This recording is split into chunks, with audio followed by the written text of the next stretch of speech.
If you are new to crocheting, just grab some yarn and a crochet hook. We will worry about yarn sizes and hook sizes later, but if you want to use what I'm using a 4-weight yarn and a 5mm crochet hook. If that doesn't mean a lot to you right now, that's okay, because the important thing right now is just for you to learn how to make these stitches. Let's back up, rewind, because I need to show you how to make the slip knot first. Okay, to make a slip knot, you wrap the yarn around your hook, wrap the yarn over your hook, and pull through that loop. Okay, let's do that one more time, but we'll do it a little slower. And I'll zoom on this a little bit so that you can see. And then if you have any difficulties with it, you can rewind this as many times as you'd like just to get a good look at it. But this is the very first starting point of your chain stitches, which I'll be showing you next. You may notice at certain times while I'm explaining stitches in the video that instead of yarning over, I bring the yarn up under. That's because that's how it feels comfortable to me. For the purpose of teaching you, I will try as hard as I can to always yarn over when I say to yarn over. Sometimes I'll accidentally slip up and yarn under. For that, I apologize. I'm not doing the yarning under for any other reason other than I meant to yarn over. So now we're going to start on the chain stitches. A chain stitch is super simple, and here you can see I'm accidentally yarning under instead of yarning over. When I make chain stitches, this is how I make them. Others may yarn over. I yarn under when I'm making chain stitches. It doesn't make any difference in the look of the or function of the chain stitch.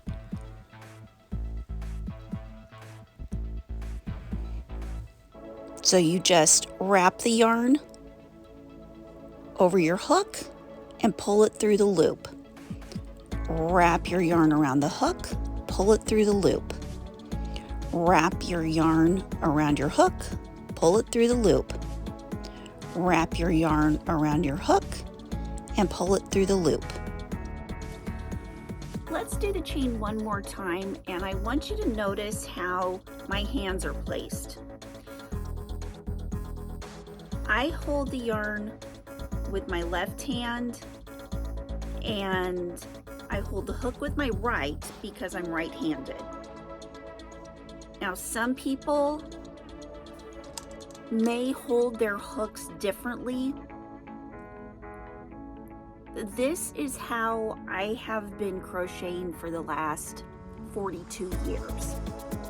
Yes, I've been crocheting for 42 years since I was 10 years old. Now, other crocheters hold theirs differently. Some hold their yarn and hooks the same as me. The important thing to do is to find a way that's comfortable for you, but what you want to do at first is from whoever you're learning to crochet from, hold your yarn and hook the way that they do. And then you'll kind of find out what works for you. There are so many people, especially on YouTube, that teach others how to crochet. So don't think you're doing things wrong or that somebody else is doing things wrong if you watch my videos first and see that they're holding their yarn a different way, or that I'm holding my yarn a different way than somebody else does. It all comes down to what you feel comfortable with once you get used to crochet. The most important thing to do is to repeat these steps over and over and over again until you get some muscle memory in your hands. Short little story, I played basketball for years when I was growing up, shooting a basketball doesn't feel natural when you first try to shoot a basketball. But over years and years and years of repetition, I got the form down pretty good. And then it becomes natural, and you don't have to try so hard each time. So just understand, especially if you are a beginner, an absolute beginner, and it's going to feel weird at first. It's not going to feel natural at first. You're going to have to crochet a little more slowly. So my advice when it comes to where to hold the yarn and where to hold your hand is do it like the person who's teaching you. And you won't go wrong with that, because obviously I've been crocheting for a long time, so I get stuff made. Now, you'll develop your own style. You might see somebody else at a later time crocheting and say, oh my gosh, that works so much better for me. Whatever the case, just start and, keep trying. If somebody, even me, you're learning from and you're thinking, oh my gosh, this is impossible, try learning it from somebody else. That's the wonderful thing, is that we all learn in different ways, and one person's style might not fit you. Try another person's style. And so I know that there are going to be people who love the way I do things and are like, oh my gosh, that's the only way I could have learned how to crochet. But some people might look at me and be like, she crochets a little weird, I don't want to learn from her. That's okay. The important thing is that you keep on going, keep on practicing. If you want to learn how to crochet, you'll do it. The most important thing is to just practice, practice, practice. Okay, so we started out with our slip knot, and we're wrapping the yarn over or under, as in my case, and pulling it through the loop. And we are going to repeat this until we have 11 chains on our hook. So that first chain is going to be 1. The second time you pull it through that second loop is going to be 2. When you pull it through the third loop, it's going to be 3. And do that until you have 11 chains on your hook. The little piece we are going to be making today is going to be 10 stitches long. The reason for having that extra chain stitch is so that when we go to make our slip stitches, there's that one extra on the end for when we turn our row. And I'll be showing you that in just a minute. To make the slip stitch, you will be putting your hook in the second chain from the hook. You'll wrap it around and pull it through both of those loops on the hook. So there we go, we're bringing it up and pulling it through the chain loop, wrap it around, pull it through the chain loop, and then through the loop on your hook. Wrap it around your hook, pull it through the chain loop, and then the loop on your hook. Insert your hook in the chain, wrap it around, pull it through the chain loop and the loop on your hook. Insert your hook, wrap it around your hook, wrap it around, or bring it through the chain loop and your hook. And as you can see again, I am wrapping it under instead of going over. Like I said, this is the way it's most comfortable to me. If it feels more comfortable to you, wrap it over.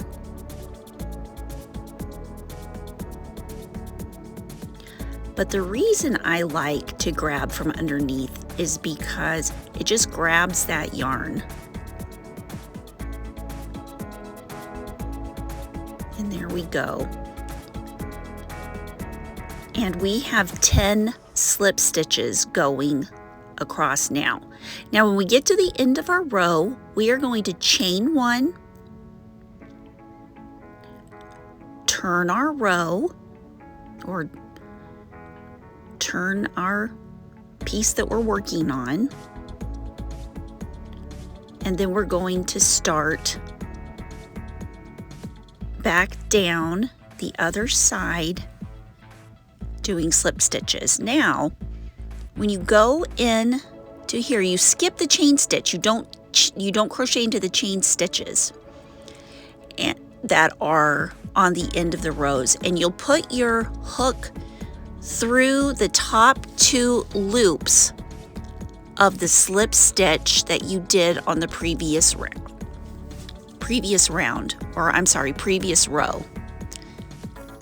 And you want to count while you're doing it, because you want to make sure that you have 10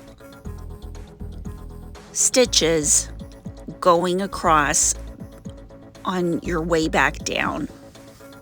I can't express how important it is, especially when you're first learning to crochet, to count your stitches. That chain 1 at the beginning of the row does not count as a stitch. Only the slip stitches that you are making into those slip stitches from the previous round count in your stitch count. So here we go. You put your hook into those 2 loops on the top of your previous stitch from your previous round. Wrap the yarn around your hook, pull it through the chain loops, or not the chain loops, I'm sorry, the stitches from the other round. I'm sorry, the stitches from the previous row. Oops, I messed up a little bit there. Nope, I didn't. Maybe I did. Nope. Okay, wrap around, pull through that stitch, and pull through the loop on your hook. Now I'm just going to keep crocheting this piece until we have 10 rows. And the reason for this is extremely important. I want to show you what the slip stitch looks like after you've crocheted 10 rows of 10 stitches. And I want to show you the fabric that you will make with your slip stitch.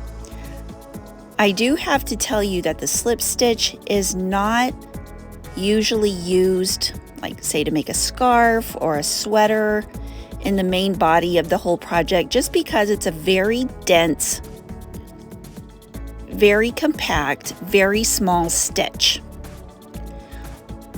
Where this stitch is mostly used is when you're seaming pieces together, such as granny squares, or maybe the sides of a sweater, or the sides of a bag or a purse. When you're stitching something together, if you're not sewing it together with a tapestry needle, you'll be slip stitching it together.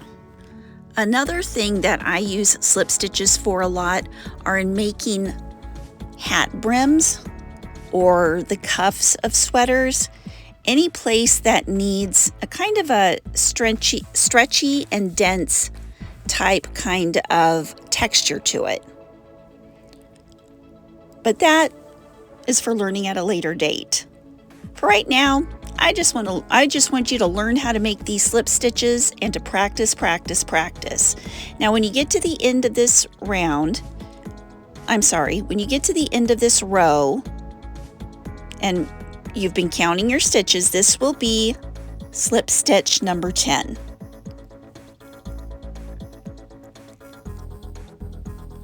And now you will chain 1,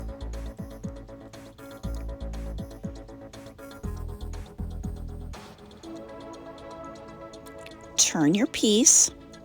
Don't slip stitch into the chain. You will slip stitch into that first stitch of that row, and just repeat the slip stitch over again for this row 10 times. Now this is kind of, if you have a tight tension, and tension is how tightly you are holding the yarn and the hook in your hand, you want to try as hard as you can to not have a tight tension, because it will make putting your hook into those top stitches really difficult. And that makes no difference what stitch you're working on. But for some reason, especially the slip, it seems especially bad if you have a tight tension with a slip stitch.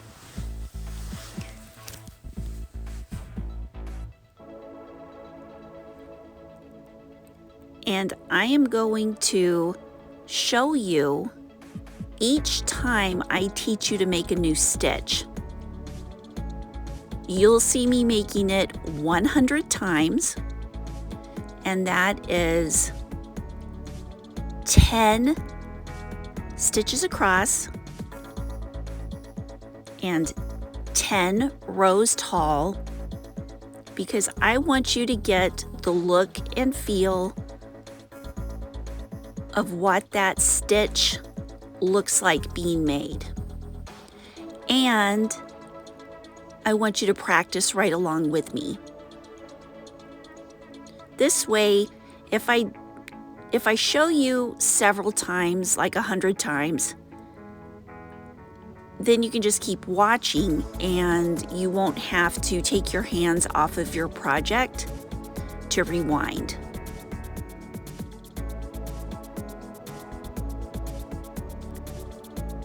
Because these are a lot of brand new moves that you'll be making with your hands, and you'll want to keep your hands on that yarn and on that hook.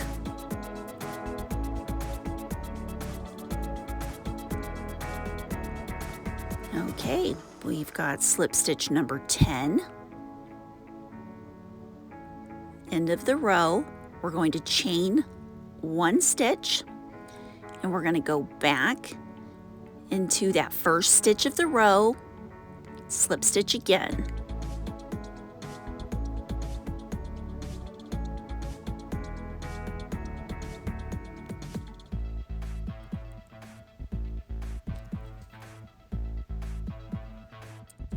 If you've got the hang of it, if you've got the hang of the stitch and you feel like that is definitely enough, then you can fast forward to the end of the video, or you can keep watching if you'd like. I'll probably put some nice music on here to play along with it.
Okay, so we are coming to the end of the 10 rows of 10 slip stitches.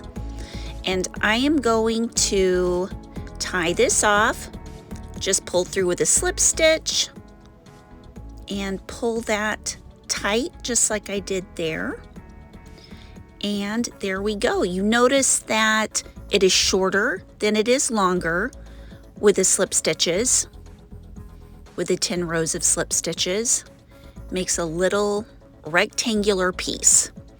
So now if you've completed this too, you will know what 10 rows of 10 stitches each will feel like in your hand. And I want to show you what this looks like compared to 10 rows with 10 stitches of a single crochet, 10 rows and 10 stitches of a double crochet, 10 rows and 10 stitches of a triple crochet, and 10 rows and 10 stitches of a quadruple crochet. And here we go. Here's kind of a comparison of a different yarn. Now this yarn is also a 4-weight, but I just wanted to give you a little demonstration of how even 4 weights can be a little different. You notice the purple was just a little bigger. Not a huge difference though. Okay, now I want to compare some of the 10 rows of 10 stitches that I've done with other stitches, and to show you what the difference is between crochet, the stitches. That was a lot of stitches there. Oops. So that first one was triple crochet. This one is double crochet. The next one is half double crochet. The next one going up is single crochet. And remember, these are all 10 rows of 10 stitches each, 100 stitches per little swatch. And that is the little piece that we just made. So you can see how those stitches, those 100 stitches compared to the 100 stitches of single crochet, half double crochet, double crochet, and triple crochet compare. So as you can see, I've made each of the different stitches a different color, and I'm going to make some quadruple stitches out of this red yarn, and I will show you how that compares to all of the other stitches, but that is going to be in a future video. So thank you so much for practicing, working on these stitches, and I will see you in the next lesson. Happy crocheting!